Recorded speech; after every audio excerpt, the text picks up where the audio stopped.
제가 방언에 대해서 많은 질문을 받는 가운데 많은 그 비중을 차지하는 질문 내용입니다. 발음에 대해서 이거를 명확하게 알지 못해 가지고 방언은 하지만 이 방언이 아닌 방언을 하는 분들이 참 많고 방언의 축복을 온전히 못 받는 경우가 있는데, 그것은 그 발음상의 문제 때문에 그렇습니다. 자, 많은 사람들이 방언 은사 받기를 원하고 방언 은사를 받아요.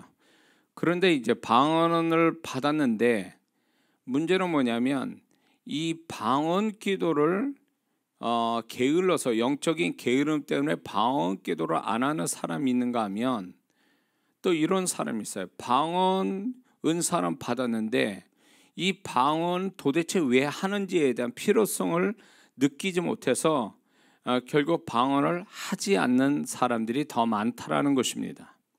분명히 방언이 좋다고 다른 사람 다 받으니까 자기도 이제 방언의 은사를 욕심내서 받고 보니까, 자, 하다 보니까 이게 뭐가 중요한지 뭐가 좋은 건지를 모른 채 방언 기도 하자니 거기에 답답함이 와서 방언을 아예 안 하는 분들도 종종 보게 됩니다. 그런데 그렇다면 하나님께서 쓸모도 없고 답답한 은사를 우리한테 주셔서 기도하는 게 고통이 되게 만드시느냐? 그건 아니라는 것입니다. 방언 은사는 굉장히 그 귀한 은사인데, 수많은 은사 중에 신령한 은사들 중에 가장 방언이 비밀을 제일 많이 갖고 있어요. 그 은사 중에 제일 많은 비밀을 갖고 있고, 그리고 사도행전 2장 120명 성도의 신앙 부흥이 방언부터 시작이 됐고 20세기의 영적 대각성의 시작도 방언으로 시작됐습니다. 그러므로 이 방언의 은사는 굉장히 다른 은사보다도 굉장히 깊고 비밀이 많은 데다가 능력이 어느 은사보다 크다라는 것입니다. 근데 이게 초대교회로부터 해서 이 방언에 대하여 잘못된 오해들 때문에 이제 고린도 교회에도 문제가 생겨가지고 이제 사도 바울이 그걸 정리시키죠.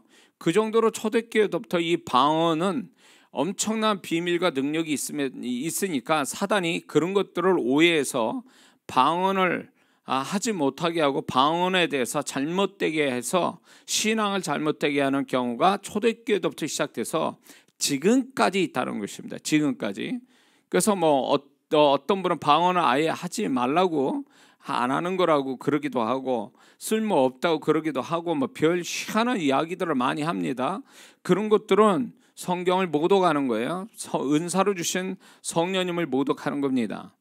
그래서 사단의 속임수에 넘어와서 방언을 하지 않는 사람들, 은사는 받았는데 방언하지 않는 사람은 일종의 그것도 죄예요.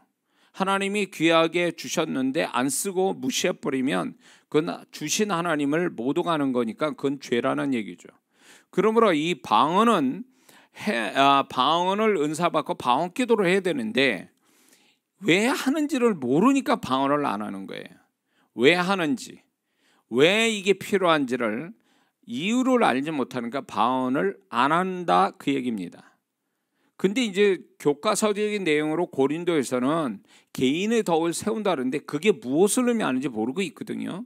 근데 이제 방언 기도를 많이 하는 사람, 또 이제 하나님이 저같이 가르치는 사람한테는 방언에 대한 성령께서 계시해 주는 것들이 있는데 이게 저 자신한테서 증명이 되고 많은 분들을 가르치고 그분들의 간증을 통해서 검증된 얘기들이니까 이거는 정확합니다. 그래서 방언을 왜 안 하느냐라는 것은 방언을 왜 하는지 모르기 때문에 안 하는 경우가 있기 때문에 간단하게 이 방언을 왜 하는가, 왜 해야만 하는가를 몇 가지 이유를 좀 정리를 좀 하려고 그럽니다. 이거를 좀 알면 방언을 사모하고 더 열심히 내지 않을까라는 생각이 듭니다. 첫째는 이 방언을 하게 되면 언어가, 이 혀가 통제가 돼서 이 혀로 말미암아 우리가 이제 사단의 역사도 불러들이고 혀 때문에 망하는 일들이 성경에도 곳곳이 나오지요.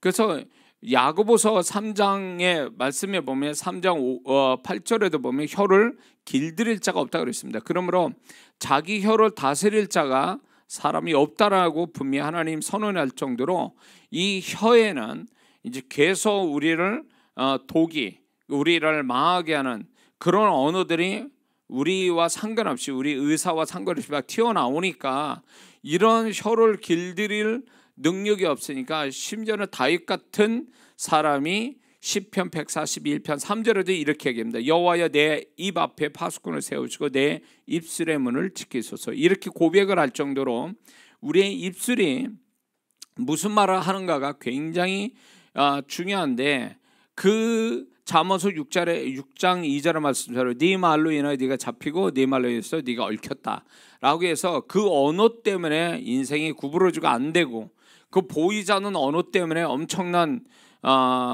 불이익을 당하는 것들을 성경의 곳곳에 하나님 말씀과 사건들이 있는 걸 보면, 이 언어라는 거, 언어로 쓰는 것은 굉장히 중요한데, 이거를 통제해 주는 능력이 방언이에요. 방언은 내 영과 성령이 내 혓바닥을 붙잡고 강제로 그분이 또 영이 말하는 대로 말하게 만들어 주는 거니까, 그것이 많은 시간을 반복해서 하다 보면 이 혀가 자기 혼에 타락한 혼대로 나오지 않게끔 통제해 주는 게 이 방언 기도의 첫 번째 능력입니다. 그리고 두 번째는, 방언을 만약에 되면 언어의 능력이 생긴다라는 거죠. 왜냐하면 내 영은 하나님께 정확한 기도를 하고 있거든요. 정확한 말을 하고, 성령께서는 성령 하나님이 말씀하는 거니까 혀를 통해서 내 혓바닥 가지고 말씀을 하니까, 이 발음 자체가 이게 성령의 언어면서 내 영의 언어가 되어지기 때문에, 그거를 계속 반복하다 보면 언어의 능력이 생긴다, 그 얘기입니다. 그래서 방언 기도를 많이 하는 사람일수록 언어의 능력이 있다. 그래서 방언 기도가 필요하다. 또 세 번째는, 이 성령께서 내 혓바닥 붙들고 말씀하는 것이기 때문에, 내 영의, 혼은 아니고 내 영의, 더욱 내 영을 축복되게 한다는 것입니다. 그래서 내 영에다가 하나님의 계시와 능력을 부어주시고, 또 그것이 건강한 영과 힘 있는 영을 만들어주는 게 바로 방언 기도라는 것입니다. 그래서 이 방언 기도는 혼의 축복을 주는 게 아니라 영의 축복을 주는 거예요. 그래서 이 방언 기도 많이 할수록 영은 지혜로워지고 더 신령해지고 능력 있는 영이 돼서, 그게 자연히 혼으로 이렇게 전달이 되게 만들어준다, 그 얘기예요. 그래서 이 방언 기도의 능력은 거기 있다는 말이죠. 그 다음에 이제 방언 기도가, 이 방언 기도를 왜 해야 되는가에 대해서는, 영의 것이 혼에서 바로 나오도록 만들어준다는 거예요. 방언 기도를 많이 하다 보면 이가 영과 혼이 일치가 돼서, 영에서 나온 게 혼에서 이렇게 바로 받아서 혼에서 나올 정도로의, 이제 혼이 그거를 영과 같은 수준의 영이 흘러가는 통로 역할을 혼이 한다는 것입니다. 그래서 혼이 영과 따로 노는 게 아니라 내 영의 것이 혼을 통과해서 나타나게 만들어 주는 것이 방언 기도라는 것입니다. 그래서 이 방언 기도를 만약에 되면, 그 사람이 혼이 이렇게 전에는 타락하고 부패한 혼이었지만, 이게 이제 내 영을 도와주는 혼의 역할을 되어져서, 이 방언 기도를 하게 되면 그 사람이 혼의 변화가 생긴다는 거죠. 그래서 방언 기도를 만약에 되면 그 다섯 번째 축복이 뭐냐면, 마음과 존재의 변화가 일어난다는 것입니다. 왜냐하면 혼이 영의 것으로 채워지니까 자연히 혼은 바뀌게 돼 있는 거죠. 바뀌게 돼 있단 말이에요. 그래서 그 사역자들, 이런 어떤 방언에 관한 책들을 보면, 이제 한국에도 그런 얘기를 제가 많이 듣지만, 그 서구에서도 중독자들, 안 좋은 거에 중독된 자들이 방언 기도를 많이 해서 그 중독에서 벗어났다는 간증을 많이 하고 있습니다. 안 좋은 중독들에 대해서. 이게 이제 방언 기도의 능력에서 나오는 거거든요.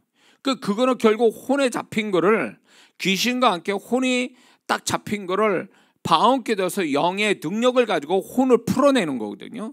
그렇게 해서 그 혼이 그 매임에서 자유케 되어지는, 이게 이제 방언 기도의 능력에서 나온다, 그거예요. 이게 수많은 사람들의 간증이 있단 말이죠. 그렇기 때문에 방언 기도를 만약에 되면 인격이 변화되고, 그 마음에 매이고 눌린 것들에서부터 자유케 되어지는, 그게 바로 방언 기도의 능력이고 축복이기 때문에 이제 그렇게 해야 된다라는 것입니다. 근데 여기에 더 중요한 문제가 있어요. 방언 기도를 왜 해야 되는가 할 때, 하나님의 음성이 자신에게 자연스럽게 흘러나오게 만들어준다는 것입니다. 왜? 방언 기도는 결국 성령이 내 혓바닥 붙들고 말씀을 하는 거기 때문에 그 혓바닥에서 나오는 하나님의 음성을 내가 알아듣는 건 아니더라도 성령께 혀를 맡겨버려서 성령께서 말씀하고 싶은 대로 막 말하게 되니까 이게 결국은 뭘 만드냐면 하나님이 자연히 내 혓바닥 가지고 말하게 만드니까 이게 이제 자연스럽게 내가 모국어, 내가 쓰는 이 땅의 언어를 가지고 말할 때 자기도 모르게 하나님의 언어가 자연스럽게 흘러나오게 만들어주는 통로를 열어준다 그 얘기예요. 방언은 결국 원리적으로 보면 하나님의 음성이 내 혀로 붙들고 말씀하는 건데 이게 이제 방언이라는 4차원적인 언어가 이게 훈련이 되면 이 통로가 열리면 자연스럽게 내가 한국말을 하는데도 그 언어, 그 하나님이 말씀한 소리가 나도 모르게 내 입에서 튀어나오게 된다는 거예요. 그래서 자기의 입술에서 하나님의 음성을 말할 수 있는 능력이 방언 기도에서 나온다 그 얘기입니다. 그래서 이 방언 기도의 능력이 그래서 굉장히 중요하다는 사실입니다.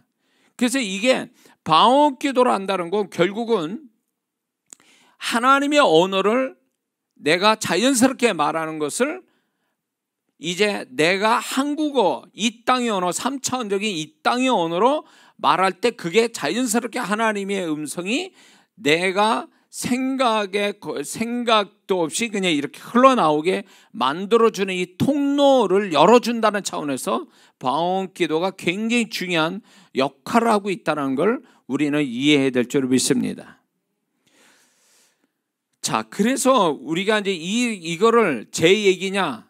아니요. 사도행전 2장에 120명 성도가 성령의 불을 받으면서 방언을 하기 시작했어요. 그러고 나서 베드로가 뛰쳐나와서 복음을 전하는데 그 입에서 그 무식한 어부가 그 입에서 엄청난 구약부터 해서 예수님을 증거하잖아요. 그 증거에서 3,000명씩 회개시키잖아요. 이게 베드로가 설교 원고를 작성하고 나가서 그걸 얘기했을까요? 아니잖아요.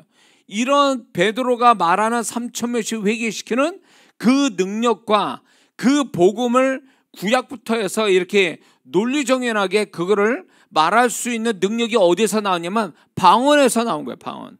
이 방언을 함으로 인해서 하나님이 쓰는 언어를 하나님이 말씀하고 싶은 거를 베드로는 거침없이 자연스럽게 나왔다 그 얘기예요.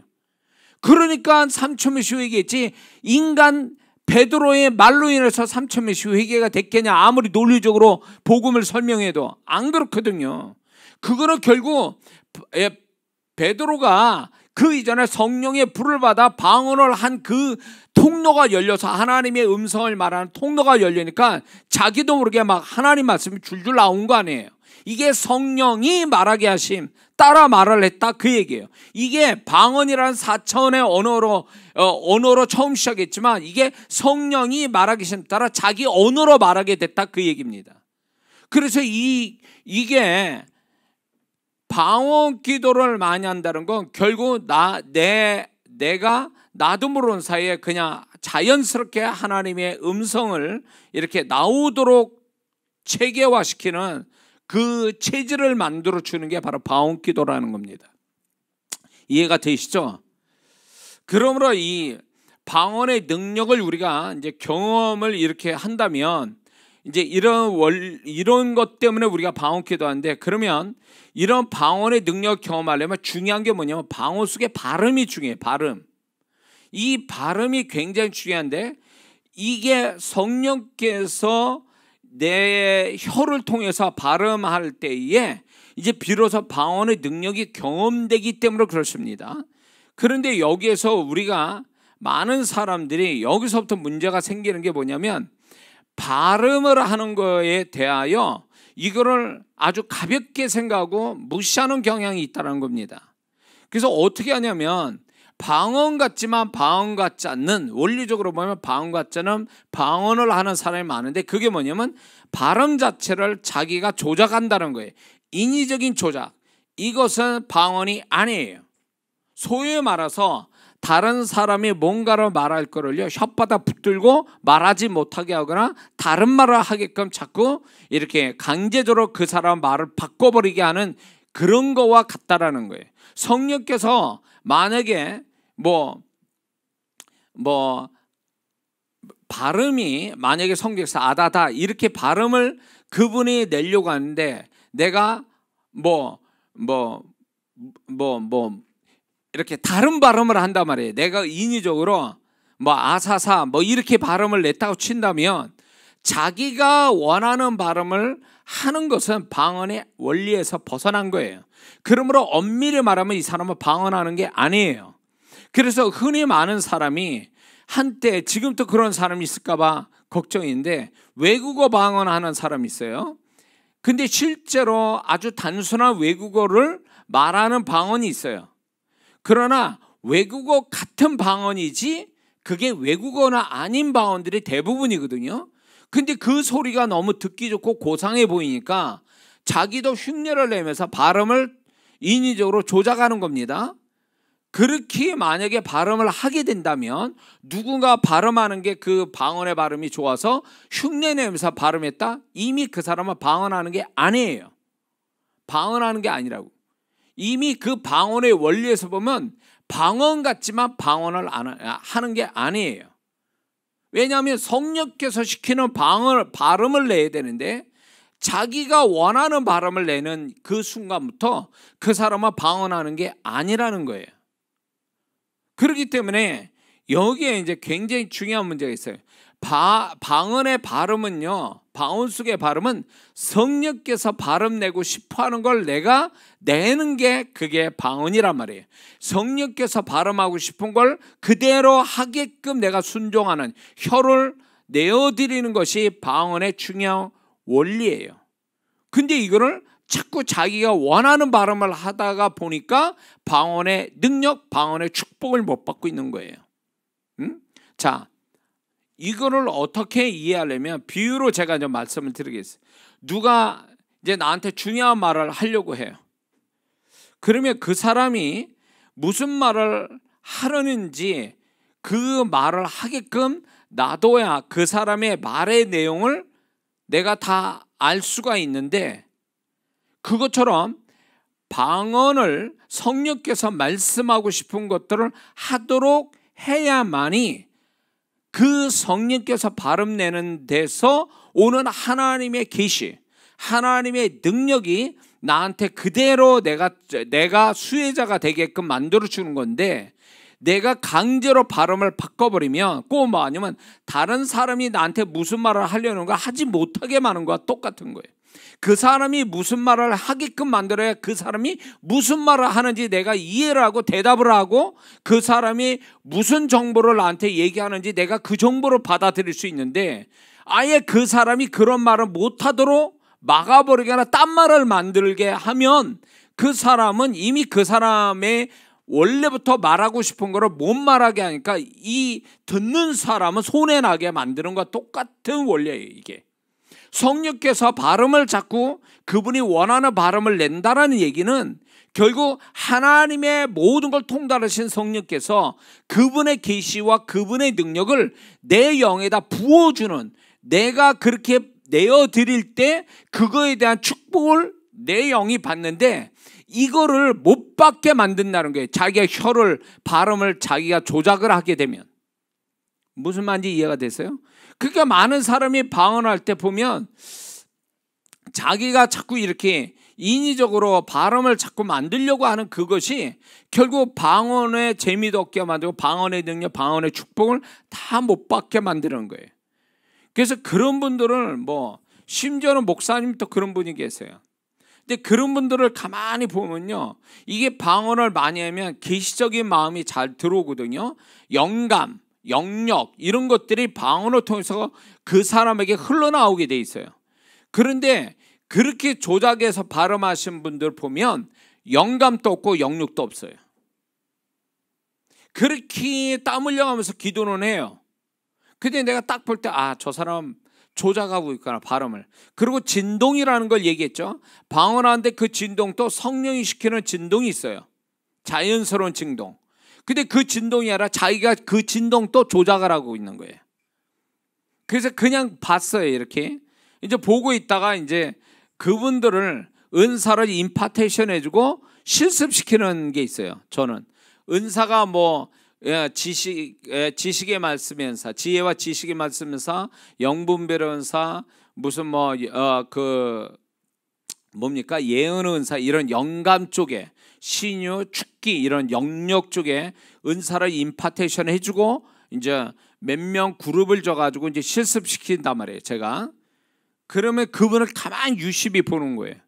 그분을 보면요, 다른 분들을 봐서 이제 방언하고 그 다음에 제가 임파테이션해서 그게 그냥 나타나는 거예요. 은사가 없는데 실습시키면 그게 돼요. 근데 그분만 안 돼요. 그분만. 왜 그럴까? 나는 이미 알았어요. 그분이 방언을 남들으라고 하는 그 조작된 방언하고 그 진동도 자기가 만든 진동이에요. 그러니까 그런 식으로 기도를 방언 기도를 하니까 영감도 영역도 안 나타나는 거예요. 그러니 뭐 아무것도 못하는 거예요. 임파테이션이 안 되는 거예요. 그러니까 성령께서 모든 은사와 능력을 나타내는데 그분을 딱 차단시킨 거예요. 방언 기도를 통해서. 본인은 방언 기도를 하지만 방언 기도 한 게 아니에요. 그 사람은 그냥 방언이라는 어떤 흉내내는 방언인 걸 뿐이지 실제 방언은 아니에요. 실제 방언이라는 건 성령이 시키는 발음을 하는 게 실제 방언이에요. 그리고 성령께서 움직이게 하는 진동을 해야만이 이게 방언에 이게 플러스 알파가 되는데 이 두 가지가 다 잘못됐다는 거죠. 이거는 실화예요. 제가 그런 사역자들 훈련시킨 데서 나온 얘기니까. 그래서 발음을 조작하면 안 된다. 절대로. 여기서부터 이게 그래서 방언을 받을 때 처음에 시키는 대로 방언을 잘 몰입해서 하면요, 처음부터 방언 은사로 시작해서 은사가 다 열려요. 그러니까 이 방언이라는 것은요, 방언의 은사는 모든 은사의 현관문과 같다, 이렇게 저는 표현해요. 모든 은사를 경험하는 첫 번째 문, 그게 방언 은사예요. 그래서 이 방언 은사만 잘 쓰면 은사를 임파테이션 안 받아도 그 사람은 신령한 은사들을 다 접목이 된다, 그 얘기예요. 그래서 그런 사람을 자주 봤기 때문에 제가 다른 은사 임파테이션 안 해도 방언 하나 잘해가지고 은사가 저절로 온 분들도 많아요. 심지어는 그 고신측 어느 목사님은요, 그분은 오로지 말씀으로만 하고 이렇게 목회를 하셨던 분인데, 이제 그 사모님이 참 재밌는 건 그 사모님이 목사님을 데려오려고 그냥 그 거짓말처럼 거짓말을 한 거죠. 이혼한다. 여기 안 오면 내가 이혼한다. 이제 목사님도 사실은 이제 그게 뭐랄까 그냥 하는 얘기라는 걸 알고 얼마나 아내가 이렇게 간절했으면 이런 말까지 할까 그래서 오신 분이에요. 고신청 목사님이 와가지고 이제 듣는 거예요. 근데 듣다 보니까 이제 메시지부터 듣다 보니까 이 목사는 믿을만 하겠구나, 이렇게 해서 마음을 여신 거예요. 그래가지고 이제 이분이 방언 은사도 은사가 없는 분이에요 또. 그런데 이분은 이제 방언 은사를 원리를 가르치고 방언 은사를 이제 이렇게 하나님이 열어주신 거예요. 저를 통해서. 그래서 방언 은사 터졌어요. 근데 참 이가 극과 극은 통한다고. 이분이 오로지 말씀으로만, 은사는 아무것도 모르는 분이 제가 저를 신뢰해서 이제 그거를 가르쳐 준 대로 제가 이제 그대로 이제 은사가 열리고 그러니까 이분이 신기한 거예요. 놀란 거예요. 이 세계가 있구나 그래가지고. 근데 이분이 얼마나 순수하신지 제가 시키는 대로 하는 거예요. 이렇게 제가 가르쳐 준 대로. 그때 얼마나 열심히 했는지 3박 4일 만에 이분이 영안이 열렸어요. 영안이 열려서 현장에 뭐가 있는지 저하고 똑같이 보는 거예요. 제가 본 거를 그분이 같이 보는 거예요. 저는 이제 제가 이제 집회를 하게 되면 이런 게 있어요. 제가 영안 열려서 본 거를 나만 보게 되면 내가 쇼하는 것 같고 내가 조작하는 것 같고 내가 거짓말하는 것 같으니까 항상 기도할 때 하나님, 나하고 똑같이 보는 사람을 보는 사람을 영안을 열어달라고, 그 보는 사람이 있게 해달라고 기도를 하면 내가 이렇게 제가 사역을 할 때 이렇다라고 영의 세계에 지금 벌어진 상황을 설명하면 거기에 동의하고 그거를 아멘하는 사람이 나타나요. 그러니까 틀린 게 아니죠. 제가 본 게 잘못 본 게 아니죠. 그런 사람인데 그때 그 목사님이 제가 본 걸 그대로 설명을 다 하는 거예요. 다시. 그래서 이게 이분은 방언 은사를 여기에서 받아가지고 3박 4일 만에 영안이 열려가지고 다 보는 거예요.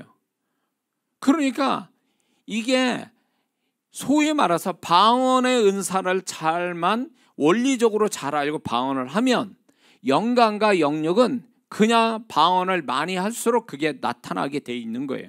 그리고 그 현장 자체가 워낙 임재가 강하다 보니까 그게 3박 4일 만에 그분이 영안이 열린 데까지 막 강하게 역사를 하신 거죠. 특별한 경우예요, 그거는. 근데 이제 보편적으로 방언을 많이 하게 되면 이 사람이 은사를 안 받아도 은사가 나타나는 거예요. 보니 나는 안 그런데 뭐 이런 분들 많아요. 방언을 많이 하다가 저 사람을 보는데 갑자기 뭐가 메시껍다든가 저 사람 보는데 등에 뭔가 보인다든가 이런 영분별이 저절로 되는 거예요. 그러니까 본인은 은사를 달라고 구한 적 없어요. 근데 방언 기도를 하다 보니까 그게 은사가 나타나기 시작하는 거예요. 그래서 이 방언의 은사는 모든 은사의 현관문과 같은 거예요. 여기를 잘만 통과하면 나머지 은사들은 다 이렇게 섭렵할 수 있는 그게 방언의 은사예요. 그 정도로 중요한데 알지도 못하는 사람이 방언 가지고 방언도 안 해본 사람이 방언을 은사도 안 받아본 사람이 방언도 많이 안 한 사람이 자기가 뭐 아는 것처럼 하나님으로부터 온 은사를 그렇게 막 무시하는 사람도 있으면 그건 죄 짓는 거예요. 죄 짓는 거. 모르면 가만히 있어야지. 아는 체 해서 죄 짓지 말고 여기에 또 이 영상에 들어온 분은 그런 분은 없겠지만은 적어도 그런 분이 있으면 회개하셔야 돼요. 만약 그렇게 그런 일을 했다면 그거는 사람에 대해서 비난하는 게 아니라 은사를 주신 성령님을 모독하는 거예요. 그게 하나님으로부터 왔는데 그거를 그런 식으로 무시하고 비난한다는 건 그분을 무시하고 비난하는 거기 때문에 조심하셔야 돼요. 그거는 본인이 그 정도의 깊이 있게 방언을 체험한 다음에 저거 가짜다라고 얘기하면은 그 사람 말이 진실일 수가 있어요. 근데 본인이 경험되지도 않고 얕은 지식 가지고 그거 가지고 판단하는 건 위험스러운 거다라는 것을 알아야 됩니다. 그 정도 누구를 방언에서 판단하려면 최소한 이장하 목사가 겪었던 하루에 8시간씩 금식할 때 16시간씩 방언을 6개월 이상은 한 다음에 얘기를 해줘야 돼요. 그런 경력을 가진 분이 저한테 얘기한다면 제가 그 말을 듣겠어요. 그러나 저같이 이 정도가 아닌 사람이 얘기하면 그건 위험스러운 거예요. 그렇기 때문에 제가 이 방언을 얘기할 때는 이론이 아니고 제가 경험되고 제게서 검증되고 그리고 많은 사람을 가르쳐서 또 간증 들었던 얘기들이기 때문에 이거는 확실한 거라고 봐야 돼요. 자, 그래서 발음을 할 때에 처음에 방언을 받으면 어린아이 랄랄라 럴럴러 이런 식으로 이제 처음 단음으로 가죠. 그게 어린아이가 갓난아이가 말을 배우는 것 같아요. 처음에 그런 식으로 하는 게 정상이에요. 처음부터 유창하게 하는 사람은 간혹 가다가 있겠죠. 그러나 처음에는 그렇게 단음으로 가는 게 보편적이다라는 것입니다. 근데 이제 방언을 많이 하기 시작하면 발음의 내용이 많이 달라지고 음절이 늘어나죠. 이게 정상이에요. 그래서 방언을 많이 하면 할수록 자꾸 발음이 바뀐다. 발음이 다 바뀌는 것은 정상적이에요. 그리고 음절이 길어진다. 그 발음 자체가 음절이 길어진다라는 것도 지극히 정상적이라는 것입니다. 그런데 이게 만약 방언을 계속 많이 하게 되면 이제 발음의 내용이 하나에 고정화되면서 이 발음 자체가 점점점 단음 쪽으로 간다는 거죠. 음절수가 줄어들어요. 음절수가 줄어들어서 나중에는 한 음만 내는 단계까지 간다는 거죠. 그게 지극히 그렇게 나는 게 정상적이라는 거예요. 그거는 결국 뭐와 같냐면 음절이 한 절로 가든가 이렇게 단음으로 가는 것은 결국 그 사람의 영의 어떤 집중력과 영의 강함, 영의 집중력, 영의 강함과 이게 관계가 있어서 음절이 점점 줄고 단음으로 가는 원리가 되는 것입니다. 그래서 이제 많은 능력 사역자, 영감 사역자들의 방언을 보면 단음이 많아요. 가끔 가다가 이제 음절수가 많아지는 경우인데 그거는 상황이 특별할 때 그런 음절수가 많아질 수가 있어요. 그러나 보편적으로는 음절술이 이제 점점 줄게 된다는 거예요. 그리고 성령의 임재가 강하게 나타나면 그 성령의 임재가 강할수록 방언의 발음은 점점 단음으로 간다. 이게 공식이에요. 이거는 제가 경험하고 많은 분들 사역자 속에서 제가 발견되는 겁니다. 자, 근데 여기서 재미있는 거는 뭐냐면 영어권 그 사역자들이 이 방언을 하는 걸 제가 많이 못 들었어요. 그리고 방언 통역자가 있다는 걸 못 들었어요, 제가. 왜 그러냐면 이 발음 자체가 이 방언이라는 거 딱딱딱 떨어지는 발음이기 때문에 동양의 사람하고 동양의 이 발음하고 이게 딱 맞아 떨어지는 발음이에요. 이게 방언이라는 게. 근데 이제 서구의 사람들 영어권은 이제 굴러가는 발음이다 보니까 이게 딱딱 떨어지는 발음을 하기가 쉽지 않아요.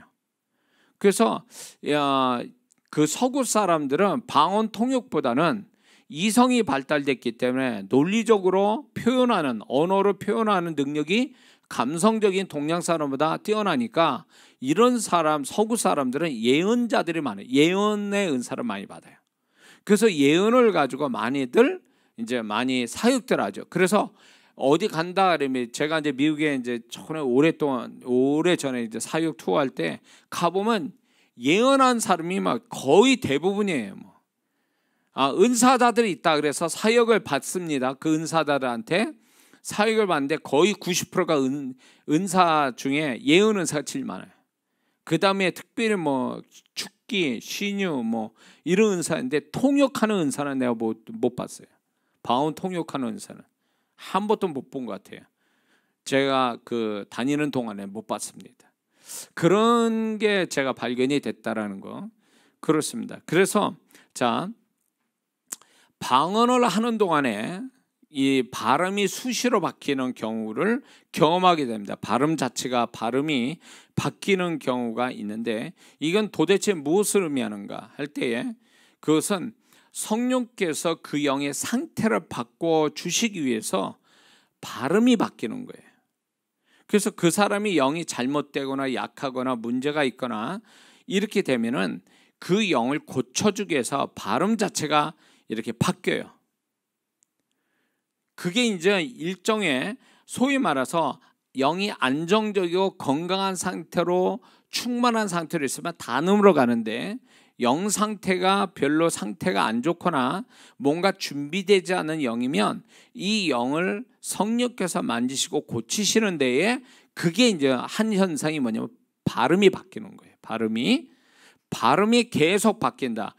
처음 방언 은사 받은 사람이 계속 이제 발음이 바뀐다는 얘기는 그 사람을 방언을 통해서 그 사람 영을 고치고 있는 거죠. 계속 건강한 영을 또 영을 만지심으로 그 힘 있는 영 또 이렇게 만들기 위해서 이제 소위 말해서 영을 만지기 위해서 발음이 바뀌는 그런 현상이 일어나는 거예요. 두 번째 의미는 기도 제목이 바뀔 때의 발음이 바뀌어요. 이 기도 제목이 만약에 그 사람이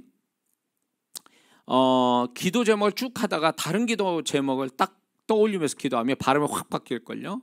왜냐면 그 새로 기도 제목을 가지고 기도할 때는 이게 또 다른 차원이에요.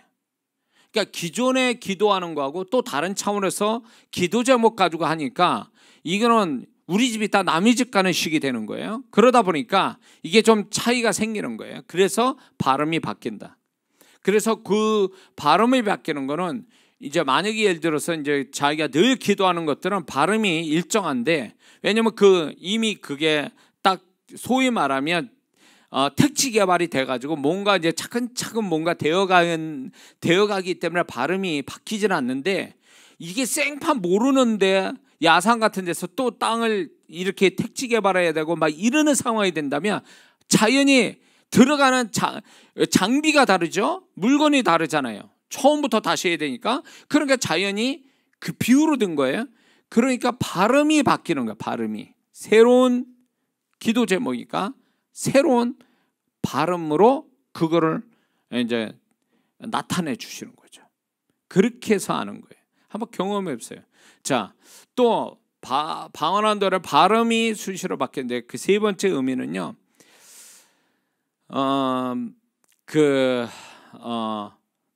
똑같은 기도 제목 가지고 기도하는데 이제 어떤 그 기도 제목이 만약에 일주일 전에 그 기도 제목 가지고 기도했어요. 근데 일주일 후에 또 그 기도 제목 가지고 기도하는데 발음이 바뀌었다라고 할 때 일주일 전하고 일주일 후가 그 기도 제목에 대한 상황이 바뀐 거예요.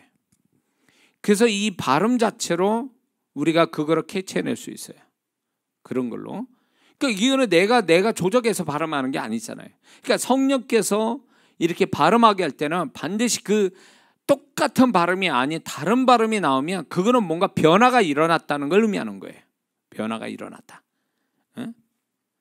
자, 그 다음에 발음이 바뀌는 것의 네 번째 의미는 그 사람이 접하는 영의 세계가 바뀔 때 현상이 일어나요. 그 사람이 접속하고 있는 영의 세계가 뭔가 바뀌었다. 좋게든 나쁘게든 바뀌면 발음이 바뀌어요. 그걸 통해서 캐치할 수 있어요. 그러면 이걸 어떻게 하냐? 발음에서도 알 수 있지만 이 발음을 하는 데서 느낌, 생각, 이게 삼박자가 떨어지거든요. 같이 하나로 돌아요. 그러니까 만약에 안 좋은 거야. 분명히 내가 이 기도하는데 발음 자체가 확 바뀌어요. 바뀌면서 느낌이 안 좋아. 그러면서 안 좋은 생각이 딱 떠올라. 그러면 이거는 안 좋은 거예요.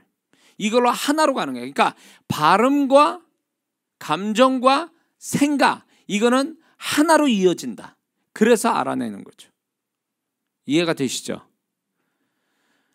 자, 그 다음에 발음이 수시로 바뀌는 다섯 번째 의미는 생각하는 것과 안 하는 것은 방언의 발음이 다르다. 생각하는 거와 생각하지 않고 하는 방언의 발음은 다르다는 거죠. 자, 이게 무슨 얘기냐면, 자, 아무 생각 없이 발음을 해요. 근데 이게 그냥 아무 생각 없이 할 때는 발음이 일정해요. 그 똑같은 발음인데 내가 뭔가를 딱 생각하고 그 생각하면서 발음을 할 때 발음이 바뀌어. 나도 모르게. 그러면 그 생각하고 있는 것이 지금 성령께서 내가 지금 의도적으로 생각한 것에 대한 어떤 변화를 성령께서 발음을 통해서 나타내 주시는 거예요. 그래서 요거를 여러분들이 방언 기도할 때 이거를 한 번씩 다 경험해 봐야 돼요. 그럼 이게 맞는지 틀린지 여러분들이 경험할 수 있다는 거죠. 자, 그래서 차이를 보는 거예요. 아무 생각 없이 할 때 오는 발음하고 내가 의도적으로 딱 뭔가를 의도적으로 딱 생각하고 발음할 거하고 똑같은지 한번 확인해 보라는 거예요. 그게 차이가 생기고 있다면 생각하는 그것이 성령께서 그것도 생각해 두고 발음하시는 거예요. 그거는 성령께서 내가 지금 생각하고 있는 거에 대한 뭔가 성령께서 그 기도 제목에 대한 떠오르고 있는 기도 제목에 대한 뭔가 성령께서 하시는 것이 있는 거예요. 그래서 발음이 바뀌는 거예요. 이해가 되시죠? 네. 지금 영상으로 참여한 분들, 지금 방언을 좀 하신 분들은 지금 이 말을 저는 최대한 쉽게 표현하는데 이해를 못 하시는 분이 있으면 딱 이거예요. 방언 기도를 많이 안 했거나 방언 은사 받은 지 얼마 안 됐거나 둘 중에 하나예요. 그분은요. 그래서 만약에 이해가 안 된다 그러면 다시 들으시고 그분은요 방언 기도를 많이 한 다음에 그 다음에 이걸 다시 들으셔야 돼요. 그래야 이해가 되실 거예요. 그분은. 자, 그래서 자 방언 속 발음 내용은 같은데 여기서 이제 중요한 게 나옵니다. 방언 속의 발음 내용은 같아요. 뭐 랄랄랄러러 같은 모든 하여튼 간에 발음이 한 음절이든 두 음절이든 세 음절이든 발음이 똑같은 발음이 연속으로 돌아갑니다. 근데 이런 거 여러분들이 아실 거예요. 해봤더니 그렇게 하는데 발음은 같은데 음의 높낮이가 있더라. 음의 어떤 형태가 다르더라. 이런 거 경험해봤는지 모르겠어요. 자, 발음을 하는데 발음 내용은 같아요. 근데 음이 네 가지 형태로 높낮이가 있어요. 음의 형태가 똑같은 발음인데 어떻게 나오냐면 높은 음에서 나오는 게 있고 완전히 또 낮은 음에서 나오는 게 있고 같은 발음인데 또 어떤 발음 어떤 때는 그 높낮이 형태가 올라갔다 내려갔다 올라갔다 내려갔다 이렇게 발음이 돼요. 또 어떤 형태는 중간쯤에서 계속 발음이 나와요. 그래서 이게 음악에 높은 음, 낮은 음, 높고 낮은 음, 중간 음 이런 식으로 이 음이 뭔가 발음은 같은데 음의 높낮이가 차이가 생긴다. 이거 하나하고 음을 낼 때에 길게 내는 경우가 있고 짧게 내는 게 있어요. 음의 길이에 따라서 한 음을 길게 뽑는다든가 아니면 음을 짧게 끊는다든가 아니면 음을 스타카토로 해요. 탁탁 끊어서 발음을 한다든가 이 형태가 있어요. 지금 이 두 가지 높낮이 형태와 음의 길이 형태가 누구나 방언을 하면 이 형태가 경험이 돼요. 그럼 이게 도대체 뭐냐 말이에요. 이게 성령께서 왜 이렇게 하시는지에 대한 의미를 좀 알고 있어야 될 필요가 있습니다. 그러니까 성령이 주시는 이끄시는 발음을 하다 보면 발음의 내용만 아니라 그 발음의 형태가 다르게 나온다 그 얘기예요. 그러면 이건 뭘 의미하느냐 할 때에 이것은 제 경험으로 볼 때 이것은 영적 은사나 영적인 세계를 뚫어내는데 열어놓는데 중요한 역할을 이것이 하는 거예요. 그러니까 이런 높낮이 이런 것들 음의 스타카토나 뭐 이렇게 길게 짧게 가는 것들이 결국 이게 성령의 임재하고 관계는 있는데 또한 이게 뭐하냐면 은사를 뚫어내는 은사를 열어놓는데 이런 형태로서 은사가 열린다는 거예요. 이거는 제 초창기 때 제 경험이에요. 어디서 이렇게 은사 임파테이션 받은 건 아닌데 나도 모르게 은사가 이렇게 신령 은사들이 나올 때 그 직전에 이런 방언에 이런 발음들이 나온다 그 얘기예요. 아직 이 경험을 안 해본 분들 그분들은 이 경험을 나중에 하셔야 되고 또 지금 경험하고 있는데 이게 뭔지 해석이 안 된 분을 지금 해석해 드리는 거예요. 그래서 이런 분들은 임재가 강하거나 임재가 강하고 그 다음에 은사가 열리고 그 다음에 어떤 다른 차원의 영의 세계를 열어가는데 이런 현상이 일어난다 그거예요. 이거를 알고 방언을 하는 사람과 모른 채 이거를 뭐 전혀 감도 못 차고 온 사람 차원이 달라요. 이걸 가르쳐 준 다음에 이제 만약에 나도 그랬는데 그게 그거였나 하고 방언하는 사람 또 달라요. 이게 굉장히 중요해요.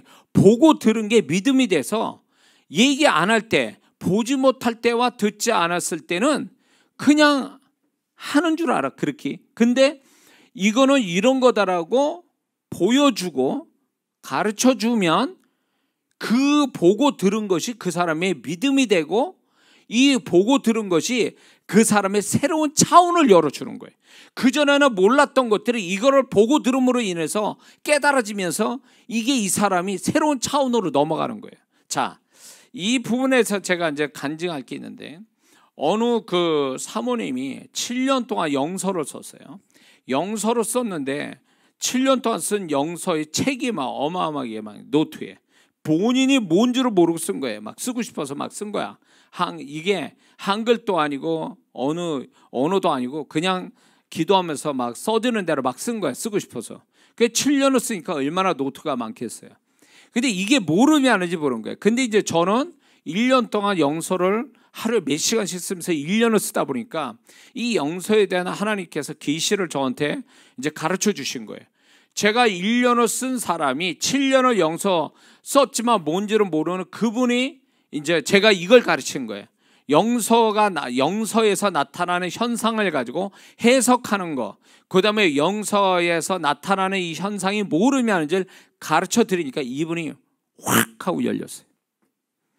그래가지고 이분이 이 영서 7년 쓴 저력이 나오는데, 다른 사람보다도 이제 영서로 가르쳐주고 임파테이션에서 겨우 지금 이제 소위 말해서 은사가 열린 사람은 갓난아기 같고, 이분은 7년 동안 써니까 어마어마한 내공이 쌓인 거예요. 몰라서 그런 것 뿐이지. 그래서 이분이 제가 가르쳐준 대로 가르쳐주고 임파테이션 딱 했는데 이분이 7년 내공이 나타나는 거예요. 이 영서로 자기 성도들뿐만 아니라 주변까지 소문이 나서 이분이 영서 사역으로 엄청난 유명한 분이 됐어요. 저 전라도 쪽에. 그래서 그분이 저한테 와서, 이분이 처음 제가 만났을 때는 울면서 막 너무 힘들다고 굉장히 많이 저만 만나면 막 우셨던 분이에요. 근데 그분이 이 은사 딱 열리면서 저한테 와서 목사님이 굉장히 행복하다고 그 얘기예요. 왜냐면 그거 7년 동안 영서 쓴 게 이제 그거를 알게 되니까, 원리적인 걸 가르치고 의미를 알게 되니까 이분이 영서로 많은 영혼들을 사역을 해주는 거예요. 너무너무 정확하게 나오는 거예요. 방언 통역보다 훨씬 더 세밀하게 통역이 되고 그 영서로 통해서 그 사람들을 이렇게 사역을 해주는데 영혼들이 얼마나 많은 축복을 받는지 이 사모님 놀란 거예요. 그러니까 이게 보고 들은 거하고 전혀 모르는 거하고는 차원이 달라요. 그래서 이 방언을 제가 이런 걸 가르쳐 드리면요, 많은 분들이 경험한 사람은 정리가 되고 경험이 안 된 사람은 앞으로 이게 경험이 될 거니까, 경험이 되면 이건 보편적 경험이니까 이걸 경험하게 되면 새로운 세계를 만나는 거예요. 방언에 대해서 그냥 막연한 방언이 아니고 이제부터는 이 방언 자체가 엄청난 비밀을 가지고 있고, 이걸로 인해서 많은 영적 체험과 영적인 능력이 열리니까 이 방언하는 게 너무 재밌어지는 거예요. 거기에다가 이제 나중에 가르칠 기회가 된지 모르겠지만 방언으로 사역하는 게 있어요. 영혼들을 사역해주는 방법들이 있어요. 이거를 가르쳐 드리면 뭐 굉장히 놀라는 거죠. 그러니까 자, 이런 거를 잘 귀담아 들어서 여러분들이 이제 소화시켜서 자기 거로 만들면 이 사람은 이제 방언을 통해서 얼마든지 큰 사역을 할 수가 있습니다. 자, 그래서 발음은 같은데 뭐 음의 높낮이, 또 음의 길이의 형태, 이런 것들이 나타나게 되면 그거는 강한 임재 속에서 은사나 영의 세계가 열리는 어떤 역할을 하는 거다. 그게 두 번째는 이것은 영의 몰입, 영의 강함, 영의 능력과 관계가 있어요. 이렇게 나타나는 현상, 이 형태는요. 그러니까 그 사람의 영이 이제 뭔지 모르게 이 영이 굉장히 매이고 눌린 데서 이제 이 영이 자유로워지고, 이 자유로워진 영이 드디어 이제 강해지고 지혜로워지고 이제 능력이 생기는 영이 돼버리면 이런 형태가 나타난다는 거예요. 근데 영이 막 이렇게 눌리고 매이고 이런 사람한테 이게 안 나타나요. 어느 정도 영이 자유로워지고 영이 건강하고 이런 데서 이 형태가 나타난다는 거죠. 이해가 되시죠? 그리고 이제 이런 형태는 세 번째는요, 그 사람의 영의 세계가 정리정돈되는 현상이에요. 그 사람이 접하고 있는 영의 세계가 정리정돈되는 거예요. 소위 말해서 영의 세계는 뭐냐? 그 사람이 접하는 영의 세계는 지금 자기가 관계된 발바닥으로 밟고 자기하고 관계된 모든 것들을 다 영의 세계에 동일하다고 보면 돼요. 그것을 영적인 세계로 표현하는 거예요. 물질적 세계와 영적 세계를 이렇게 구분짓는 거예요.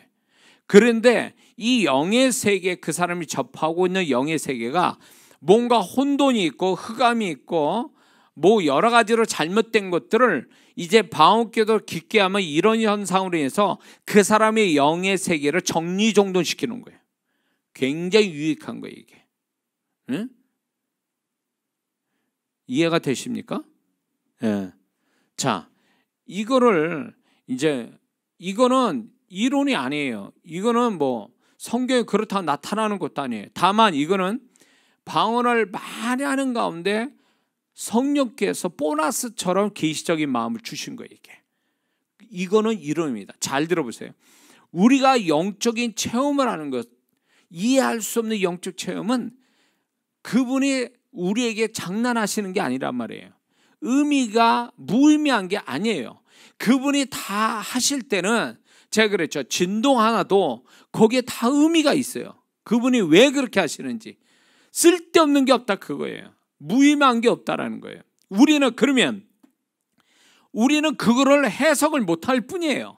그거를 무엇을 의미하는지 의미를 모르니까 쓸데없는 것처럼 보이지, 성령께서 계시해서 그게 뭘 의미하는지만 가르치면 아 그런 거구나 이렇게 안다는 거죠. 그래서 이게 제가 적어도 이런 거를 가르칠 때는요, 많은 방언기도 속에서 그분이 방언기도 많이 했다고 상 주시는 것이 바로 이 어떤 방언에서 나타나는 현상들을 알게 해주는 계시적 마음을 그때마다 주신 거예요. 이게 한 조각 한 조각. 그래서 이제 그 한 조각 한 조각을 지금 얘기하고 있는 거예요.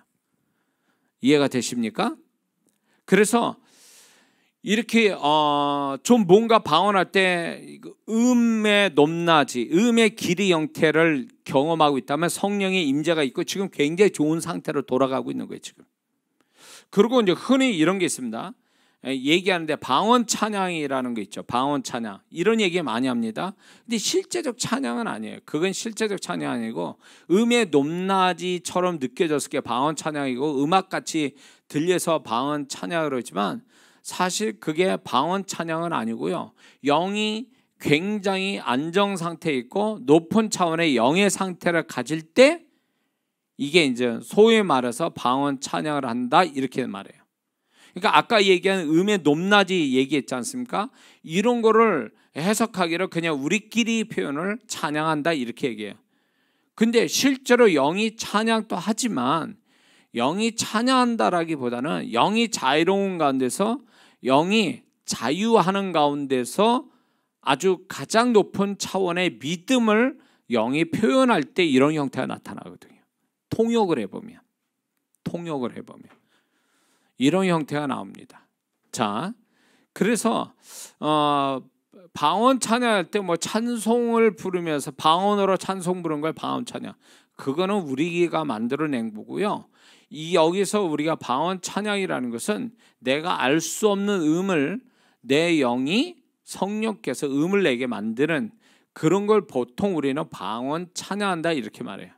근데 이제 정확하게 말하면 방언의 어떤 음의 높낮이 그런 형태로 방언이 나온다 이렇게 하는 게 정확한 표현이고요. 우리가 쉽게 하기 위해서 방언 찬양한다 이렇게 표현하는 거예요. 근데 통역을 해보면 그게 찬양일 수도 있고 찬양 아닌 것들이 있어요. 그래서 통역을 해봐야 돼.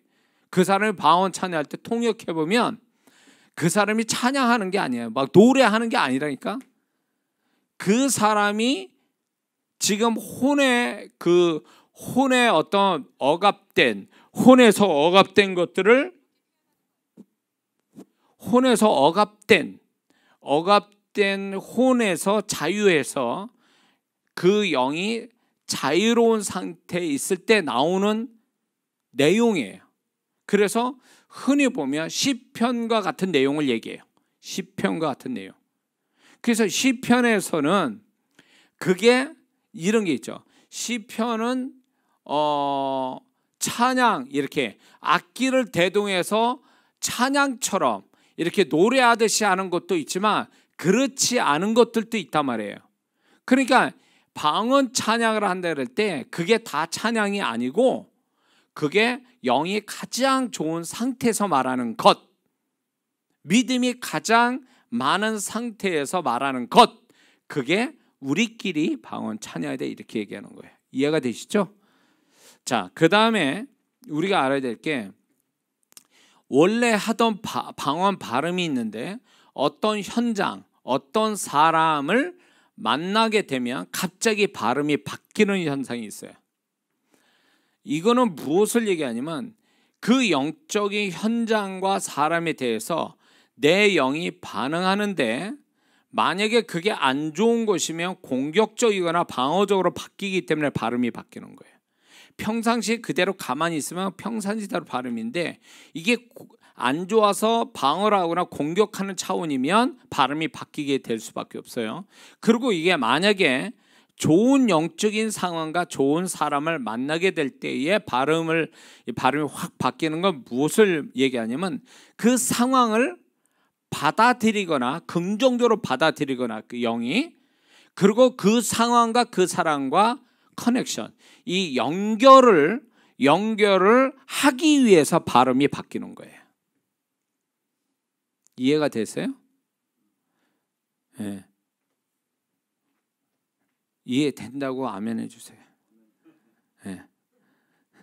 자, 그래서 이게요, 제가 처음에 다시 얘기를 처음으로 돌아갑니다. 그래서 발음을 조작하지 말라는 이유가 거기 있는 거예요. 내가 성령이 하시는 발음을 내가 조작만 하지 않으면 이 현상이 다 경험되는 거예요. 근데 내가 습관화된 발음이 있잖아요. 습관화된 발음을 지키려고 하는 자기도 모르는 고집, 내지는 자기가 그 고정화된 발음을 해야 된다는 어떤 자기의 어떤 강박, 이런 것들이 결국은 이런 거를 경험 못 시키는 거예요. 그래서 애초 처음부터 얘기한 게 그거예요. 성령께서 발음하고 싶은 대로 발음하게 놔두라, 그거예요. 그러면 그 발음을 통해서도 얼마든지 그 상황이나 사람이나 현장을 그대로 영적으로 감지해낼 수 있는 거예요. 발음을 통해서. 근데 이런 게 이걸 경험 못 한다는 거는 어쩌면 분명히 상황이 지금보다 더 안 좋거나 상황이 더 좋은 데 가면 더 좋은 사람, 더 나쁜 사람, 더 좋은 상황, 더 나쁜 상황, 더 좋은 현장, 더 나쁜 상황, 현장, 이런 데 가면 분명히 차이가 나야 되는 거예요. 그때마다 방언할 때마다. 근데 이게 전혀 경험이 안 된다면 이 사람은 둔한 거예요. 왜 둔하냐? 발음을 성령께서 하신 발음대로 돌아가게 놔두면 그 발음 자체로 다 이해가 될 텐데 늘상 하는 그 고정된 그 습관에 대한 발음을 하다 보니까 자기도 모르게 그게 딱 고정돼 버리니까 성령께서 이거를 발음을 통해서 감지시키려는 걸 체크를 못한다, 그 얘기지. 자, 이해가 되시죠? 그래서 이게요, 이제 발음이 현장이 아무도 없어요. 근데 그 현장 자체가 안 좋아. 그러면 성령이 벌써 아는 거죠. 그래서 내가 그 상황에서 발음을 해보면 벌써 잘 들어보세요. 발음의 표현 가지고도 알 수도 있지만 이 발음과 뭐가 같이 오냐면 그 마음 상태와 내 생각이 삼박자로 돌아가요. 하나로. 불안한데? 내지는 안 좋다. 이런 어떤 감정적인 거나 생각이 발음 자체와 함께 하나로 이어지게 돼 있어요. 어떤 사람을 좋은 사람 만납니다. 내가 평상시 만난 사람보다 새로운 좋은 사람을 딱 이렇게 만나잖아요. 그러면 발음이 갑자기 막 발음이 달라져요. 그러면 그 발음하고 뭐하고 연결이 되냐면 내 안에 내 영이 굉장히 기뻐해. 내지는 좋은 생각이 막 떠올라. 이게 이렇게 하나로 이어지는 거죠. 세 가지가 이런 식으로 알게 되는 거예요. 그러니까 이거는 은사가 없어도 충분히 이게 이렇게 알아낼 수가 있다는 거죠. 자, 이해가 되시죠? 자, 근데 여기서 또 한 가지 우리가 알아야 돼. 방언할 때, 방언으로 축기할 때 있습니다. 그러면 발음이 바뀌죠. 또 축기할 때 되면 쉼이 더 들어갑니다. 발음 또 다른 발음이 나와요. 이런 건 뭐냐면 그 안에 귀신이 있다는 걸 증명하는 거예요. 발음할 때. 제가 이제 누구를 이제 발음으로 이제 방언 가지고 하거든요. 할 때가 있어요. 딱 발음을 한단 말이에요. 그러면 헛다리 짚으면 발음 자체가 다른 발음이 안 나와요. 힘이 없고 잘못 잡은 거예요. 근데 이제 이게 정말 딱 그 귀신이 있다. 그러면요 벌써 발음 자체가 틀리고 쉼이 막 나와요. 벌써 이제 충돌을 하는 거예요. 성령께서 그 영을 작업을 하고 계시는 거예요. 발음 속에서. 그러면 계속 이제 방언을 이렇게 하죠. 그러면 귀신은 방언의 내용을 알까요? 모를까요? 몰라요. 귀신은 방언을 해석할 수가 없어요. 그럼 어떻게 그 방언으로 축기를 하는데 그 귀신이 나갈까요? 근데 귀신은요 방언은 내용은 모르는데 성령께서 힘으로 밀어붙이니까 걔네들은 나갈 수밖에 없는 거예요. 성령께서 발음을 그렇게 하실 때 힘있게 발음할 때 이미 그 귀신한테 지금 능력을 행사하고 있는 거거든요. 그 발음 자체로. 그러니까 이 귀신들은요 뭔지도 모르면서 쫓겨나가는 거예요. 두려움을 가지고 쫓겨나가는 거예요. 왜?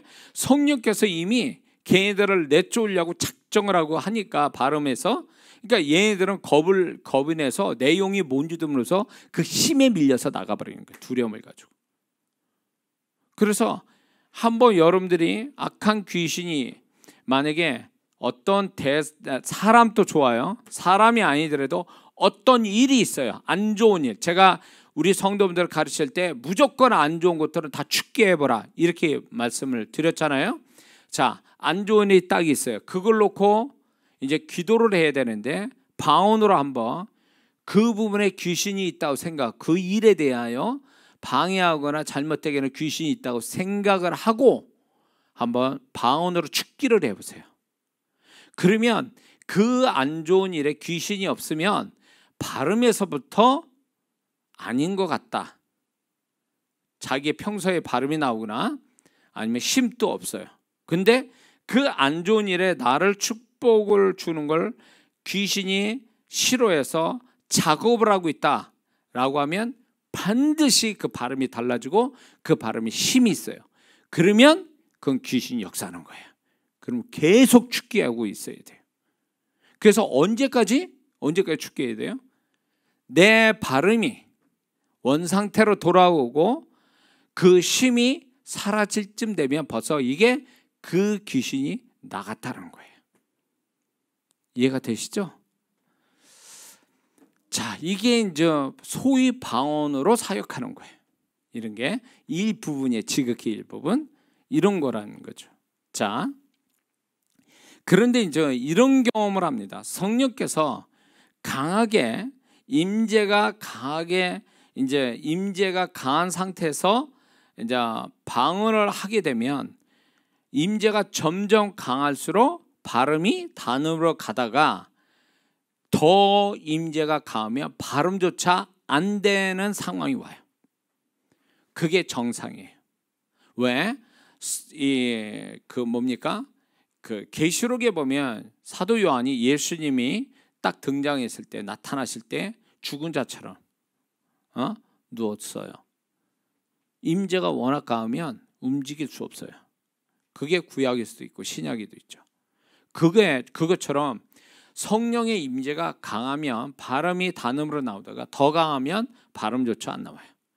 발음조차 안 나올 정도가 되면 그 사람은 임재가 굉장히 강한 거예요. 그때 굳이 발음을 하려고 한다면 임재가 깨져버려요. 발음이 안 나온 상태가 될 때는요, 그냥 발음하지 않는 상태에서 마음으로 교통하는 기도를 하는 게 그게 잘하는 거예요. 그리고 좀 더 제가 이 얘기를 했을 것 같은데 좀 더 임재가 더 강하다 그러면 졸리는 현상이 와요.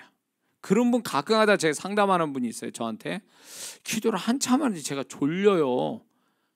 그래서 졸려서 제가 기도를 못해요. 이럴 때는 이게 왜 이럴까요? 이런 분들 상담하는 분이 있어요. 이분은요, 둘 중에 하나예요.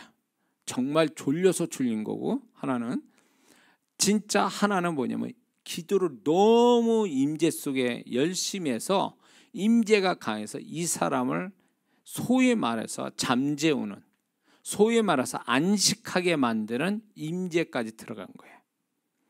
그때는 이게 졸릴 때에 그게 임재로 왔다 하면 그 상태로 그냥 기도 끝내면 돼요. 그러면 자연히 성령께서 그 사람을 잠자듯이 안식 속에 있게 만들기도 하지만, 진짜 자기가 피곤해서 졸은 거면 그 졸음을 쫓아야 돼요.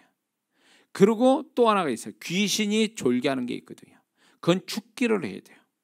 근데 이게 기도해보면 알아요. 임재가 점점 강해져서 내가 나중에 이게 발음도 안 되고 이제 안식에 자꾸 졸고 자려고 하는 모습이 보인다라고 할 땐 그건 틀림없는 거예요. 임재가 강해서 그런 거예요. 그러면 그분이 강하게 임재하는 가운데서 내가 발음이 안 나고 안식이 되면 그 안식 속에서 나는 졸도하듯이 이제 자다가 일어난 것처럼 그 현상이 나오는데, 그 속에 안식 속에서 성령께서 나에게 사역을 해주시는 거예요.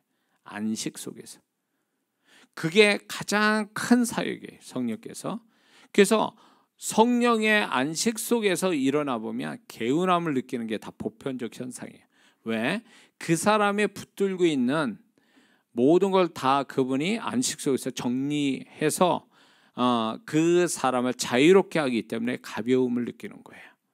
그래서 여기 2단계까지 갈 정도면, 이 단계까지 오는데 어떤 사람은 그 속도가, 어떤 사람은 1시간일 수도 있고 2시간일 수도 있고 경험이 안 된 사람이 있어요. 왜냐하면 몰입이 안 되고 임재가 약하니까 이 2단계까지 못 와요.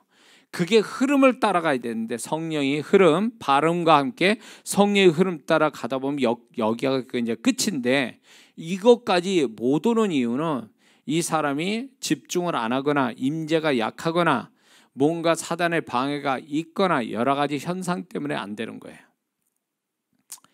그래서 이런 것들을 여기 성령이 안식까지 가서 이런 경험을 늘 하는 사람, 이걸 자주 하게 되면 뭐냐면 시간이 빨라져요.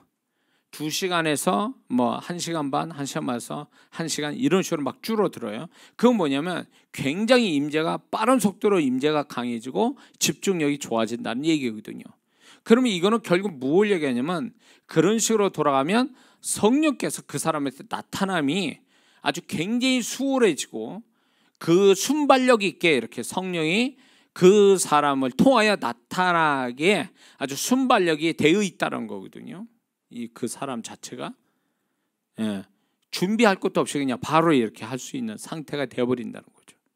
그래서 제가 이거를 이제 경험하니까, 집회 현장에서 경험하니까, 이제 한 사람을 사역할 때, 예를 들어서 한 사람 가지고 사역할 때 어떤 때 10분도 걸리기도 했어요. 처음에.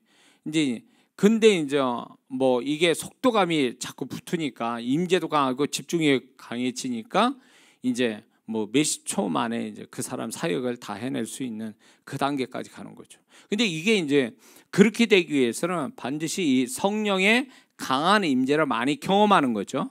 이게 많이 경험되면 그게 이제 소위 말하면 성령이 자유롭게 그 사람에게 순발력 있게 아주 이렇게 드러나시기에 아주 굉장히 빨라진다는 걸 의미하는 거예요.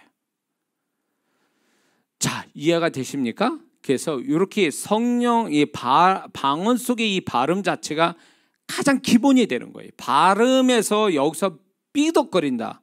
이게 이 발음을 만약에 제대로 안 하면 여기 성령의 안식 이거 안 와요. 안 돼요. 그러니까 그게 가장 그 방언의 이런 성령의 안식까지 가는 임재로 경험하려면 최초의 시작과 기본은 방언 속의 발음이에요. 발음이 제대로 돼야 된다는 거죠. 성령께서 하시는 발음. 그거를 해야 되는 것이 기본이 되는 것입니다. 그래서 지금 이제 제 그 유튜브에서도 그렇고 가장 많이 제 그 조회를 많이 하신 분이 많이 하는 그게 내용이 뭐냐면 방언에 관한 거예요. 그러니까 그거는 뭘 얘기하냐면 많은 분들이 방언을 하는데 방언에 대한 이해가 부족하고 방언에 대해서 답답해하는 거예요. 방언에 대해서 속 시원하게 얘기하는 게 없단 말이죠.